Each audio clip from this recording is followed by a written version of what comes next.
The United Kingdom's Ministry of Defense latest intelligence update on Ukraine. October 6, 2023. Russian forces continue building extensive defensive fortifications in occupied areas of southern Ukraine, indicating concerns about further Ukrainian advances. In Melitopol, Russian troops are constructing underground bunkers with multiple floors and connecting tunnels along the contested Orikhiv axis. In Tokmak, new trenches are being reinforced with concrete and filled to withstand heavy artillery. Additionally, Russian officers have begun evacuating families from Tokmak, suggesting fears of an imminent Ukrainian breakthrough. These defensive efforts likely aim to bolster protection against Ukrainian artillery strikes and drone attacks. The new fortifications and evacuations reflect Russia's growing anxiety about its ability to hold newly occupied territories in the face of continued Ukrainian counteroffensives. As winter approaches, muddy conditions could slow any Russian retreat while negating Russia's advantage in armored vehicles.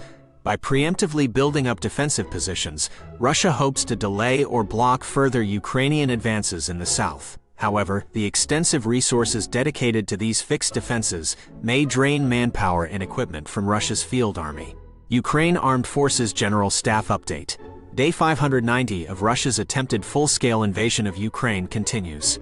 Despite suffering heavy losses, Russia persists in its war of aggression with the goal of fully occupying Ukraine. Russia continues to violate international laws of war, employing terror tactics and indiscriminately striking military and civilian sites, resulting in civilian casualties. The situation remains active in eastern and southern Ukraine. On October 6, Ukrainian forces engaged in 28 firefights with Russian troops. Russia conducted 2 missile strikes, 57 airstrikes, and 43 multiple launch rocket systems attacks against Ukrainian positions and settlements. Russia also launched another strike using 33 Iranian Shahed 136 and Shahed 131 kamikaze drones, of which Ukrainian air defenses shot down 25. Unfortunately, Russian attacks killed and wounded more civilians, damaging homes and infrastructure. In the north, no major changes observed. No signs of Belarusian units preparing an offensive. Some Belarusian forces continue operations near the Ukrainian border. In northeast Ukraine, Russia maintains forces near the border, shelling settlements from Russian territory and laying more mines along the border. Russia struck over 15 settlements with artillery and mortars. Near Kupiansk, Ukraine repelled Russian attacks near Sinkivka and Ivanivka. Russia conducted airstrikes near Podoli, Sinkivka, Ivanivka, and Petropavlovka, and shelled over 15 settlements with artillery and mortars. Near Lyman, Ukraine repelled 5 Russian assaults east of Makivka. Russia struck Bilohorivka, Spern, and Vasel. Over 10 settlements suffered artillery and mortar fire. Near Bakhmut, Russia unsuccessfully attempted to regain lost positions near Andriivka. Russia struck Klishchivka and Andriivka and shelled over 15 settlements with artillery and mortars. Near Avdiivka, Russia struck Avdiivka and shelled around 10 settlements with artillery and mortars. Near Marinka, Ukraine repelled around 10 Russian attacks near Marinka and Novomykhailivka. Russia struck Novomykhailivka and Kostyantinivka and shelled about 10 settlements with artillery and mortars. Near Vuhledar, Ukraine repelled Russian attacks near Vuhledar, Zolota Niva, Staromayorsky, and north of Pryatna. Russia struck Vodane and shelled over 10 settlements with artillery and mortars. Near Zaporizhia, Ukraine repelled Russian attacks northeast of Novoprokopivka. Russia struck Molotokmachka and shelled over 20 settlements with artillery and mortars. In the south near Kherson, Russia shelled Antonivka and the city of Kherson. Ukraine continues offensive operations near Melitopol and Bakhmut, inflicting personnel and equipment losses on Russian forces. On October 6, Ukraine's Air Force conducted 11 airstrikes on Russian troop concentrations and equipment, and 3 strikes on air defense systems. Ukraine's missile forces struck 1 command post, 1 air defense system, 6 artillery systems, 1 concentration of Russian personnel and equipment, and 1 electronic warfare station.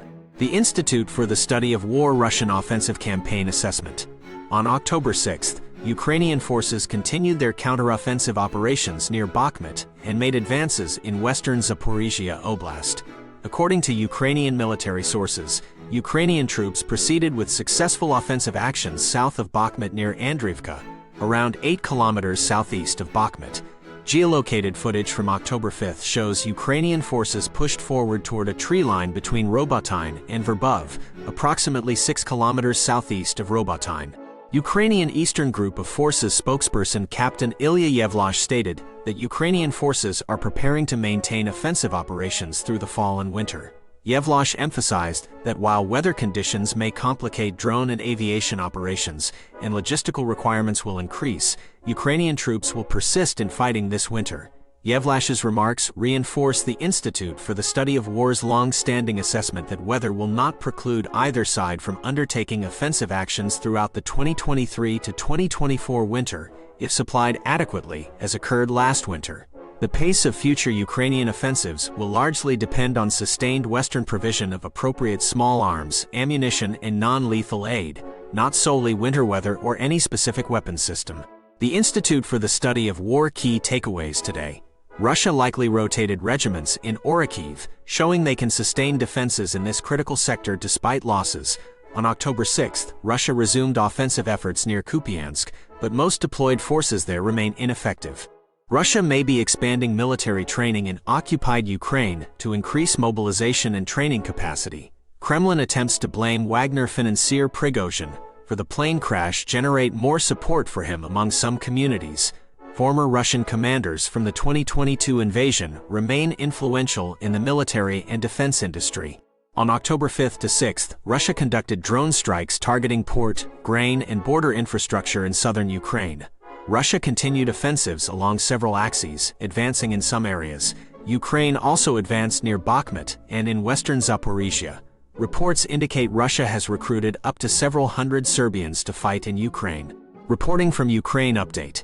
Ukraine released video clarifying yesterday's amphibious raid on Russian naval base in Crimea. The high-speed boat provided cover during withdrawal. Satellite imagery shows fewer Russian ships left in Crimea, many relocated to Novorossiysk and Theodosia.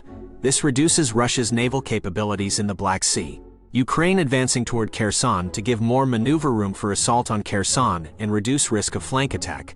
Ukraine crossed minefields and got very close to Kherson from the east. Ukraine launched major artillery attack on Russian positions near Kherson to eliminate possibility of flank counterattack if Ukraine takes Kherson.